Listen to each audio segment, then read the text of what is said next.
your family. I Will Advisor specializes in every aspect of Medicare and what options are most likely to help or hurt you. And that way you can get a plan that fits your lifestyle and needs at an affordable rate. Call Debbie at 954-753-8080.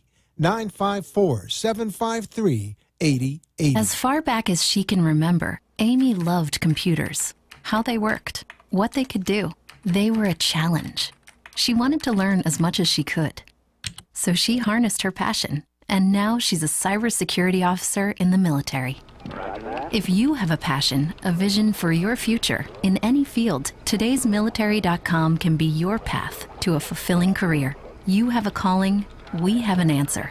Find your way at todaysmilitary.com. Talk 1470 is WWNN Pompano Beach and 95.3 FM W237BD Boca Raton. The Health and Wealth Radio Network. 1470 AM and 95.3 FM. The Health and Wealth Radio Network. Caregiver Solutions Info with Marcia Teal. Tuesdays at 5 p.m. Talk 1470 AM and 95.3 FM WNN. The opinions expressed on the following sponsored program are strictly those of the host, guests, and callers, and not necessarily those of this station, its staff, management, or sponsors. It's Monday night at 9. Time for Sex Talk with Dr. Richard Siegel, a certified sex therapist and sexuality educator. Dr. Siegel is here to answer all your questions about sex and sexuality that you might not have known who to ask. He'll also welcome special guests to talk about a wide variety of topics within the fascinating world of sexuality. So, welcome to Sex Talk. Good evening and welcome to Sex Talk with Dr. Richard Siegel. I am not Dr. Richard Siegel. I am Larry Siegel. You know me as his co-host. Unfortunately, he could not be here tonight, so we're going to run the show without him. But we're in for, I think, a very special treat. We've got a wonderful guest tonight, the Lourdes Star Shower, who will be talking with us about sacred sexuality and tantric sexuality and, I guess, some sexual healing.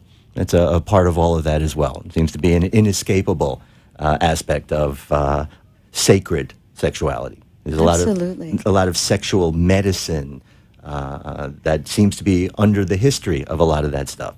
Mm-hmm. So welcome. It's wonderful to have you here. Thank you. It's an honor to be here. I'm very excited. So, well, thank you. Thank you. As we were talking a little bit beforehand, I first came across Tantra and what people were calling sacred sexuality probably in the 80s. As a student coming up, studying sexuality for the first time. And I think the first book that I ever picked up and read through was the book, I'm sure you're familiar with, Sexual Energy Ecstasy. Yes. By the Ramsdales. Mm-hmm. And it was really eye-opening, especially since as an undergraduate, a lot of my orientation was psychology, but with a Buddhist slant. Oh. And in fact, my first sort of senior dissertation was on Buddhist psychology. So it really kind of showed me a direction that I never really thought about before. And then after that, reading The Art of Sexual Ecstasy, which was another wonderful, eye-opening book that kind of put a lot of this stuff in a different light. So I want to ask you, in terms of your journey and where you've come to be at this point in your life, what brought you into the sort of area of sacred sexuality? In the early 90s, I was living in California, and my former husband and I were trying to get pregnant, and I was using him as a baby-making machine, and that's how he felt about it. And he complained to me he didn't like being on the clock. And I discovered Tantra at about the same time in California. So I brought him in, and that's how we were able to create a baby in a most loving way and take away all the pressure of, you know, it's time, come and get in the bedroom with me. And that began my studies on it. After a while, he didn't want to do it anymore because he didn't understand the lesson of trying to teach men how not to ejaculate. And he wasn't interested because he didn't realize that learning how not to ejaculate meant that he could have higher level orgasms and multiple orgasms, and all of that sort of didn't permeate his consciousness. And so he dropped it, and I kept studying it, and eventually I became a practitioner. I got certified and became a practitioner, and this is my life today. Nice. Now, when you were first starting, and you said you kind of got into it and then got pregnant after trying, Yeah. do you think that your tantric practices and the way you opened up maybe helped you get pregnant? Absolutely. Absolutely, yeah. The science of fertility is so deep and so complex. And at the time I was actually studying, living in California, it was easy to study all of the different alternative methods for getting pregnant. And I truly believe that one of the most important influences was connecting to him on this deep soul level. And my second baby, fascinatingly, came at a time when we weren't quite getting along that well, but I was really hell-bent to have a second baby for many reasons. And the baby came in on the winter solstice, on our anniversary. This is the night she was conceived, the night that I felt the most in love with him and him with me in a long time. And after we had tried 2 rounds of IUIs, which is not quite as extreme as IVFs for those of you who've never heard of it, but it's still a medical treatment. And we went back to Tantra that night, back to looking into each other's eyes, back to expressing love, having given up the possibility of a second baby after secondary infertility. And that's the night the baby came in. The babies want to come into love. That's their ideal. Yeah. Now, I can see where there would be some confusion with your husband, especially at the time. Because I often struggle with a lot of this too, having more of a logical mind, that some of the more esoteric concepts don't necessarily get in very easily. And I can just see a kind of disconnect in what you were describing, where on the one hand, let's use these kinds of energies and use this kind of opening up to maybe help have a baby, but also the whole idea of withholding ejaculation. Right? So it almost seems like those are at cross purposes. Yeah, so putting the baby aside, because if you're trying to create a baby, obviously you don't want to withhold ejaculation. But any other It's the time, confusion. Yeah. So any other time you don't want to make a baby, the rest of your life, which is a lot more times, hopefully, that you have sex. The reason that men want to withhold ejaculation is, number one, it increases your ability to have higher level whole body orgasms. And so you've learned to orgasm without ejaculating. It doesn't lessen the pleasure. It doesn't lessen the ecstasy or the energy. In fact, it increases it. If you watch, gentlemen, the next time you have an orgasm, first you reach the beginning of an orgasmic experience, and then the ejaculation comes. They're actually 2 different events that always occur simultaneously until you learn to separate. What's possible is that when you learn to separate them, yes, you can have higher level whole body orgasms that look like a woman's. They roll through your whole body. Your eyes roll back into your head. You have no control. You're taken out of your body and into this amazing cosmic pleasure that lasts minutes, not seconds. And each time you have one, if you don't ejaculate, you can just keep having them, just like the highest evolved sexual woman.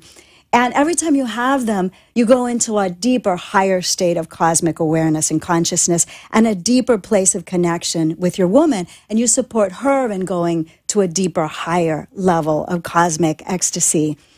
You also increase your longevity, your vitality, the length of time in this lifetime that you can continue to function at a high level of virility.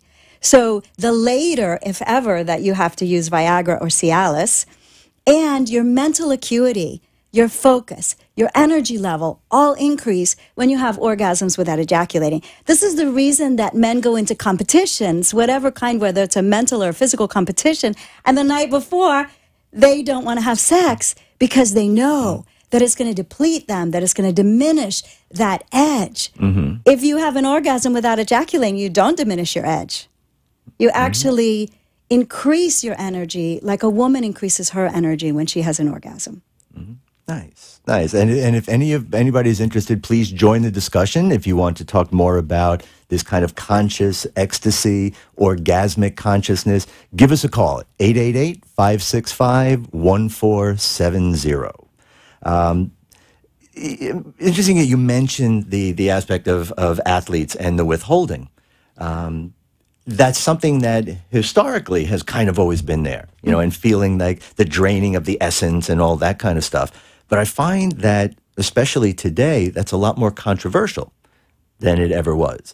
There's another side of people talking about the energizing nature of orgasm and that kind of sexual ecstasy. So I know for myself, it's when I'm asked, does it or doesn't it? You know, does orgasm drain your strength and your essence, or does it add to it? I find, without it being a cop-out, that my answer is it depends. Yeah. Right? It depends on a lot of things. It depends on what kind of activity we're talking about. It depends on what, you know, the person or the couple or whoever is involved is doing. And I just don't think there's a clear-cut answer to any of that, which to me is a good thing. If you are really circulating energy, I can see where there's a possibility that you wouldn't get depleted. I see most men fall asleep, or I hear about most men, because I only sleep with one man. I don't sleep with most men. But my understanding is that most men do get depleted and do fall asleep immediately, and the women are high energy. And yet I can understand if you are high level functioning in your ability to circulate energy, to circulate heart connection, to bring your energy up and through your body, perhaps it's possible without ejaculation to have an increase in energy as opposed to a depletion. Is that, would you say that's what's happening for you? I think so. And again, sometimes it'll have that effect, sometimes it doesn't. So I guess there's fluctuations in how, you know, we're circulating our sexual energy. Would that be, I think, fair to say? I think so, yeah. So, nice. So this whole aspect of sacred sex, sacred sexuality, I've found there's quite a few things that people kind of attribute that to or use as a description of. For example, I see people talk about engaging in or working toward sacred sex, yet the other side of that is that all sex is inherently sacred. You look at sex as a way to reach the sacred or the divine, but at the same time, it's grounded in sort of terrestrial things. It's grounded in the body. There's, I think, this sort of almost dualistic way of looking, at least for myself, and trying to understand that on the one hand, it's transformative. It's transcending ego. It's transcending ordinary consciousness. It's transcending the physical, yet it's about the physical. So I think, you know, one of the things that maybe you can help me understand and clarify is when we're talking about this sort of this sacredness, this sort of, you know, the divine aspect of sex and sexuality, where does eroticism, where does the erotic fit into that? Because if we're trying to transcend, don't we leave that behind? Yeah, we're not. So we're not transcending the body. And that's perhaps a miscommunication or misunderstanding that some people might have. What we're doing in sacred sexuality is we're uniting the sexual, the erotic, the primal, the juiciness with the heart and with the consciousness. So fucking, that's not necessarily sacred. But having really primal, hot lovemaking where you're breathing deeply and you're connecting to your partner, that is sacred. Okay, so sort of the synthesis of the sexual and the spiritual. Yeah. Yeah, and it's bringing the sexual into the spiritual and bringing the spiritual down into the sexual, down into the body, and uniting them. And so when you speak of, isn't sex inherently sacred? Yes. And yet it has been diluted and it has been shifted into something that is less than what we're capable of. Many people in our culture are having sex that is not heart connected. It's not two human beings having an intimate moment. It's two people using each other. And that's where we get away from the sacred. And see, and that's also where I see a lot of things, right? And again, I'm sure with your experiences and everywhere you go, you can understand how people can be confused about this concept. Yeah. You know, is it orgasm? Is it not orgasm? Is it a sexual thing, or is it beyond that? When we look at people that advertise as, you know, tantric sessions, tantric massage, people like to throw out in that context, you know, the lingam massage and all that kind of stuff. So, I mean, there's some aspects of it that are very overtly sexual, and there seem to be aspects of it that are much more overtly spiritual. Right? So in your view, right, and how you put it all out there and you know, make the connections, what would be your description? How would your approach to just overall sacred sexuality? What does that mean to you? There's no separation. There's no separation between sex and spirit. In fact, Tantra means weaving. So it's weaving the spirituality, the heart, and the sexuality. It's a lingam massage. Lingam means wand of light. And in Tantra, we actually, we honor the sacredness of the male organ.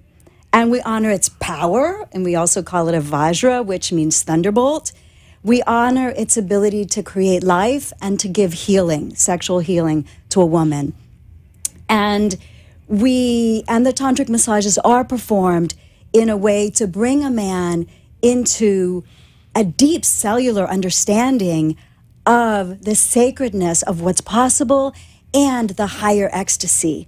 So out of moving into the sacredness and up through the body, keeping the wholeness and the eroticism and the depth of the primalness of the pleasure, that's where a man experiences a much deeper, higher level of pleasure.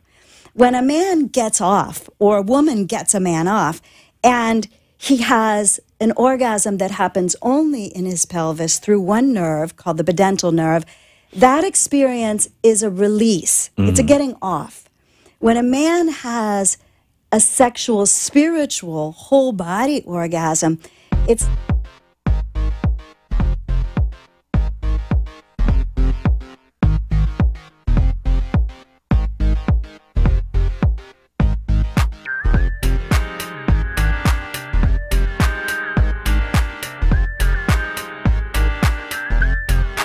Times are tough, and right now those in the commercial world know that being heard via advertisements is the name of the game. AmpSquare.tv understands how important advertisement is and is proud to express that it's truly the only plugged-in internet television production company on the market. Amp2.tv live streams all their shows across all the major selling markets in the U.S. and abroad.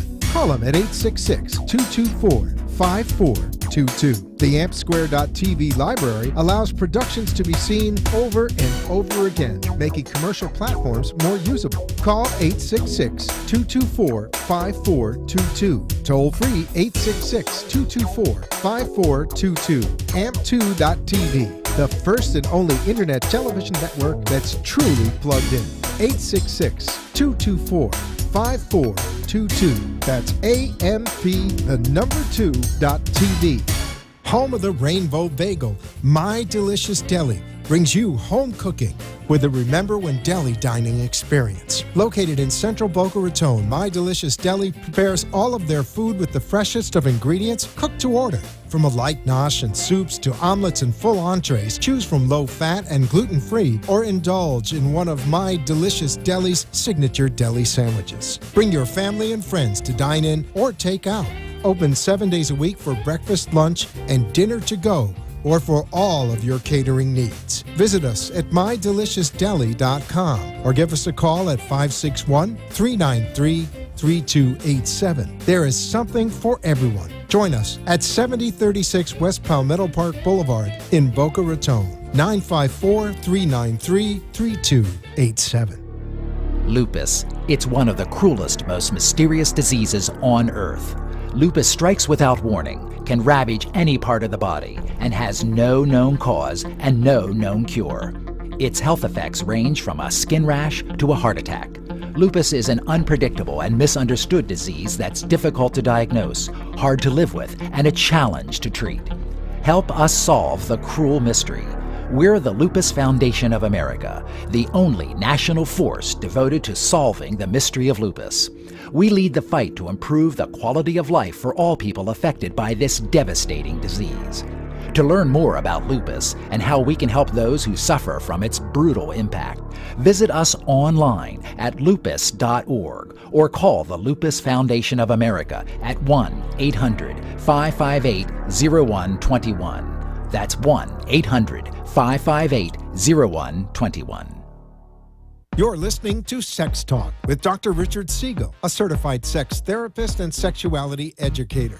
So, welcome back to Sex Talk. All right, welcome back. Again, I am Larry Siegel. Dr. Richard Siegel is not going to be here, but give us a call at 888-565-1470. And we are talking tonight with the wonderful Lourdes Starshower and talking about sacred sexuality. So I think where we kind of were sort of left off in looking at some of the things, particularly with like withholding male orgasm and Sting, as I think a lot of people sort of see him almost as the poster boy for tantric practice, because he was very open and he said a lot of things. I remember the first time he came out and said his practicing has allowed him to have 36-hour orgasms. Now, my first thought was, I don't necessarily like doing things I enjoy for 36 hours.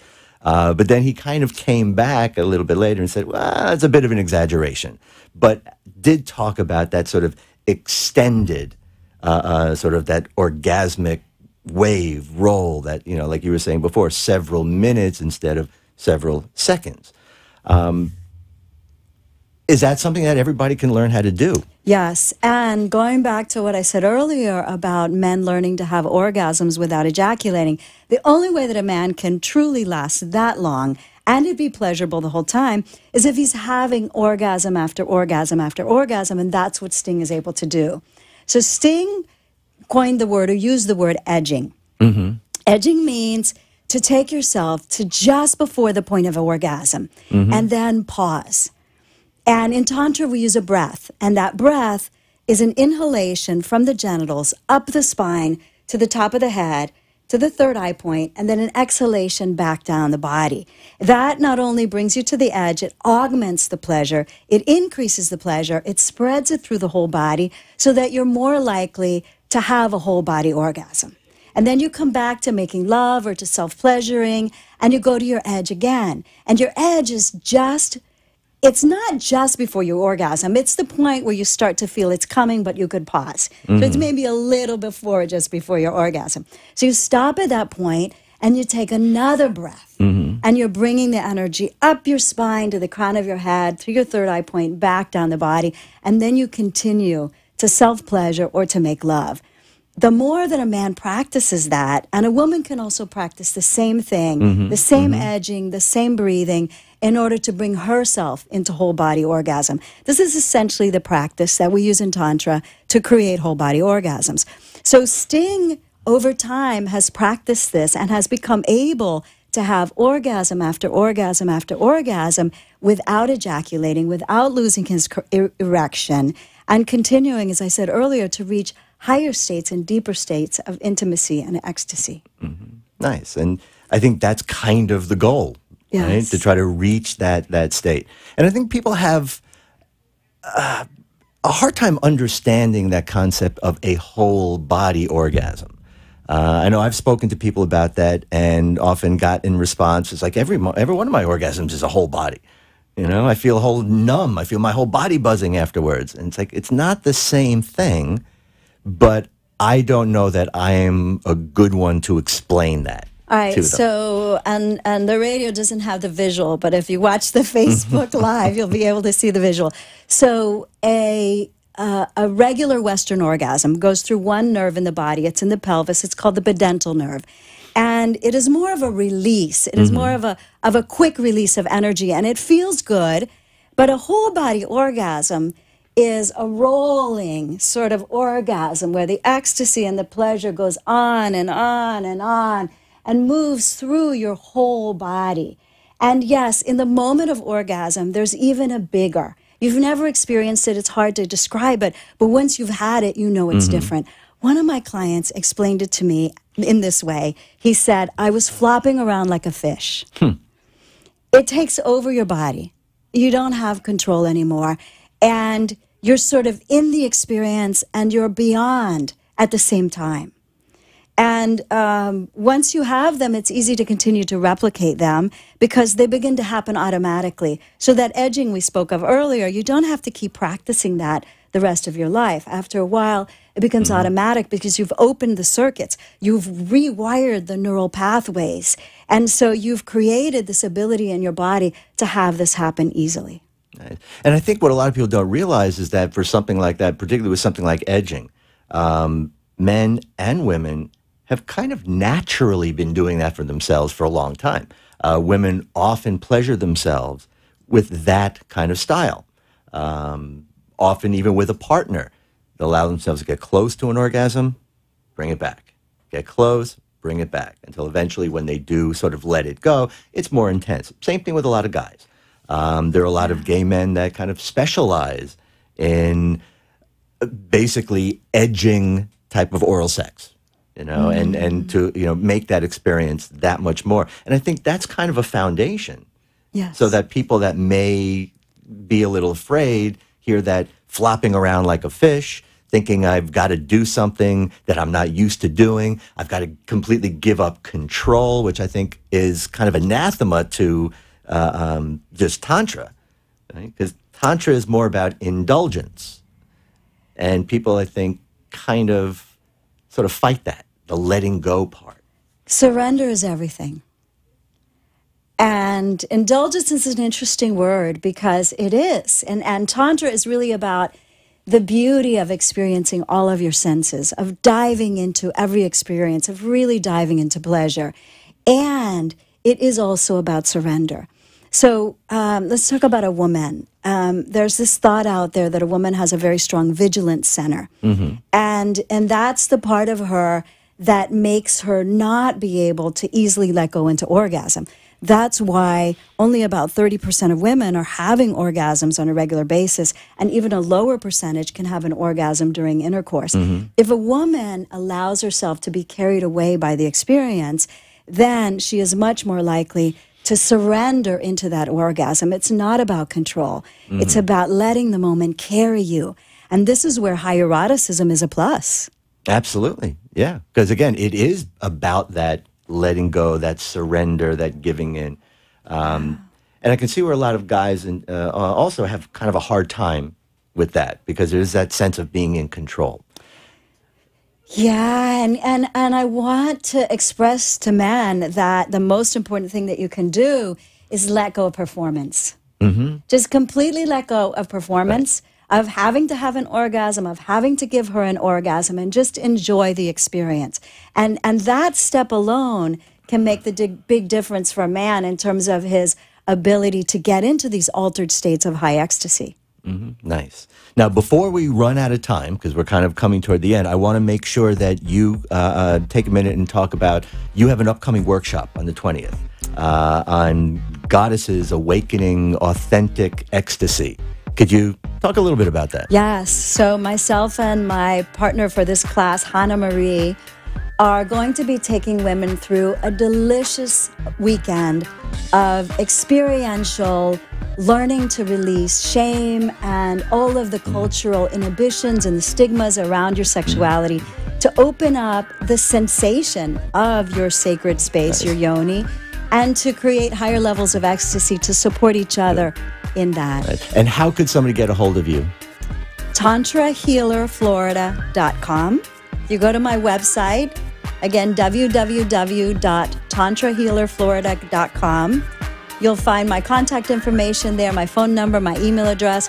You'll also find a tab for the women's retreat, the couples retreat I'm going to hold in February, and my private sessions. Nice. Oh, thank you so much. And thank you all for joining us. You can get a hold of Ricky at modernsextherapy.com and 561-809-1080. Thank you for joining us. We'll see you next week. You've been listening to Sex Talk with Dr. Richard Siegel. Join us every Monday night at 9 on WNN, 1470 AM and 95.3 FM. Or watch live streaming video at AMP2 TV Productions on Facebook, or look for the shows on YouTube. Thanks for tuning in, and we hope you'll join us again next week.